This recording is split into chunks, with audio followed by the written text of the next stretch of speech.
Multiplication inverse निकालना है।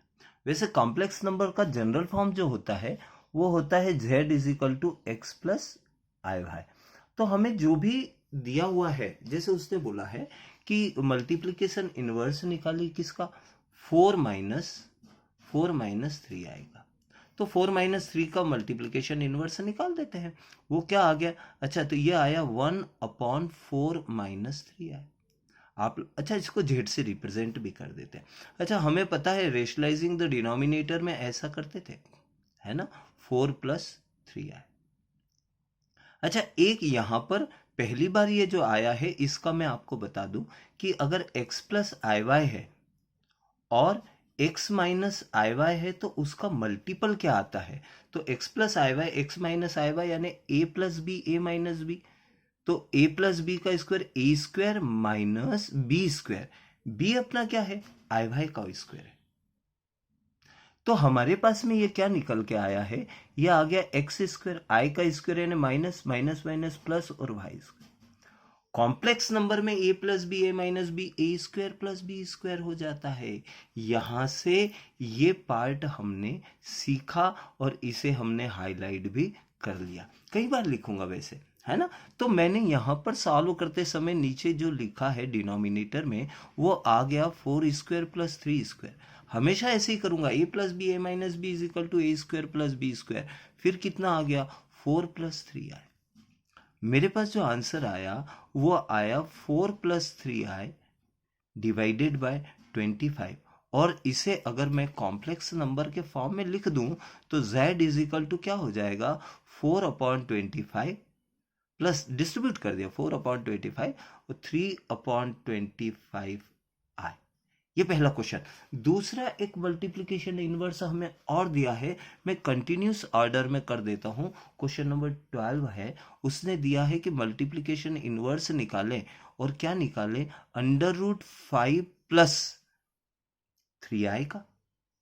और अब तो आप समझ गए कि ये कुछ नहीं करते, रेशनलाइजिंग द डिनोमिनेटर करते हैं और इसके अलावा ज्यादा कोई पार्ट होता नहीं है। तो √5 प्लस कि सॉरी सॉरी सॉरी, यहाँ माइनस लगा देते ना, माइनस, यहाँ पर भी -3 आया। तो ऊपर नीचे जो आया वो a² प्लस बी आ गया, a² प्लस बी स्क्वायर यानी √5 का स्क्वायर और किसका स्क्वायर, b मतलब 3 का, आई नहीं 3 नहीं, a² b² बोल रहा हूँ, b मतलब 3 का स्क्वायर। और ऊपर क्या आ गया, √5 - 3 आया। अगर कोई मुझसे आंसर पूछे कि z इज इक्वल टू क्या है, तो मैंने डिस्ट्रीब्यूट कर दिया, 5 का स्क्वायर 5, 3 का स्क्वायर 9, तो मेरे पास आ गया √5/14, क्योंकि 9 + 5 14 ही होता है ना। अच्छा 3/14 डिवाइडेड मल्टीप्लाई बाय आई। तो ये हमारा दूसरा कॉम्प्लेक्स नंबर निकल के आ गया। और एक और बोला है कि भाई साहब आप इसका भी मल्टीप्लिकेशन इनवर्स निकाल दीजिए। किसका निकाल दीजिए, क्योंकि -i का, तो -i का निकालने के लिए मैं गया तो 1, और फिर मैंने क्या लिखा, माइनस ऊपर लिखो या नीचे लिखो एक ही बात है, माइनस, ये i लिख दिया, माइनस माइनस आई का मतलब इन मल्टीप्लिकेशन इनवर्स, तो इनवर्स में मैंने i लिख दिया। अच्छा एक काम करता हूँ, i का मल्टीप्लाई i से डिवाइड कर देता हूँ। इसमें तो ऐसे ही कर लीजिए, कोई उसका, क्योंकि इसमें रियल पार्ट है नहीं ना, तो वो प्लस माइनस चाहे प्लस लगाओ ना लगाओ एक ही बात है। तो ये आया माइनस का i, और नीचे आया i इंटू आई यानी i²। हमारे पास हुआ ऊपर -i नीचे -1, माइनस से माइनस कैंसिल हो गया, आ क्या गया हमारा आई आंसर। अच्छा इसको अगर by the way complex number के फॉर्म में हमें लिखना पड़े तो हमने लिखा z is equal to 0 + i। वैसे इसको लिखने की जरूरत नहीं है यार, मैं ऐसे ही आपको ये लिखवा रहा हूँ, आप सिंपल सा लिख दीजिए z इज इक्वल टू आई। वो तो आप समझते हैं कि 0 + i, रियल पार्ट जो है वो 0 है और इमेजिनरी पार्ट कितना हो गया, वो i हो गया। एक क्वेश्चन और है जो आपके सामने, क्वेश्चन नंबर 14 5.1 का, और क्लास कौन सी, 11th, है ना। तो ये जो पार्ट दिया हुआ है, इतने क्वेश्चन करने के बाद में अगर कोई हमसे ऐसा क्वेश्चन पूछ रहा है मतलब वो मजाक ही कर रहा है ना। क्या भैया a + b a - b, लेकिन कॉम्प्लेक्स नंबर में, तो कॉम्प्लेक्स नंबर में क्या होगा, a² + b², ऐसा आ गया। और डिवाइड में क्या आया, तो डिवाइड में हम देखते हैं ये आ गया 3 + √2i, और बीच में माइनस दिया तो -√3। अच्छा ये भी √3 दिया, मुझसे लिखने में गलती हो गई, ये भी √3 दिया है, तो √3 प्लस √2 आए, और माइनस का मल्टीप्लाई करा तो माइनस का √3, और माइनस माइनस प्लस का कितना लिख दे यार, प्लस का √2 आए। ठीक है।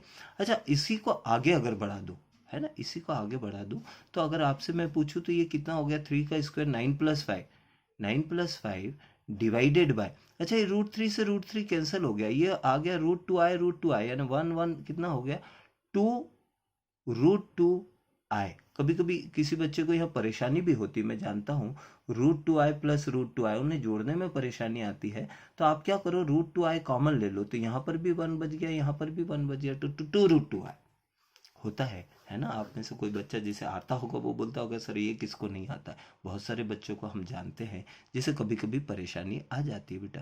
तो ये आ गया 14, 14 और कितना आया, 2 √2 आए, 2 √2 आए। एक काम करूं, मैं एक छोटा सा काम करता हूँ, √2 आए का मल्टीप्लाई अपर साइड कर देता हूँ, √2 आए का मल्टीप्लाई लोअर साइड कर देता हूँ, क्योंकि मुझे इसे जनरल फॉर्म में निकालना है, यानी real part plus imaginary part के फॉर्म में निकालना है। तो मैंने इसको क्या करा, √2 आए का मल्टीप्लाई कर दिया, तो अगर ऊपर देखे तो ये 14 √2 आए आ गया, और डिवाइड में क्या आ गया, √2 इंटू √2 कितना हो गया, 2, और 2 इंटू 2 कितना हो गया, 4, और 4 और क्या हो गया, 4 और एक चीज और आ गई होगी, आई इंटू आई यानी आई स्क्वायर।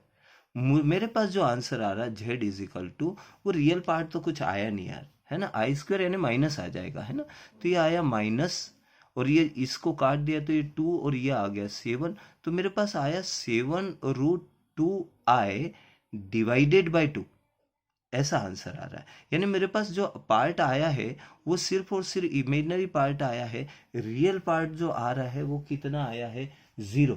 तो ये सिंपल सा हमारे पास आंसर आ गया है ना। ठीक, तो ये एक क्वेश्चन और था, और यहीं पे मुझे ऐसा लगता है कि ये एक्सरसाइज का एंड है। नेक्स्ट एक्सरसाइज जो है वो हम नेक्स्ट वीडियो में देखते हैं, है ना। ये वास्तव में क्या है, ये मल्टीप्लिकेशन इनवर्स के कुछ क्वेश्चंस आपको सॉल्व करने को उसने दिए थे, हमने वैसे ही सॉल्व कर लिए। ठीक है, ओके, थैंक यू।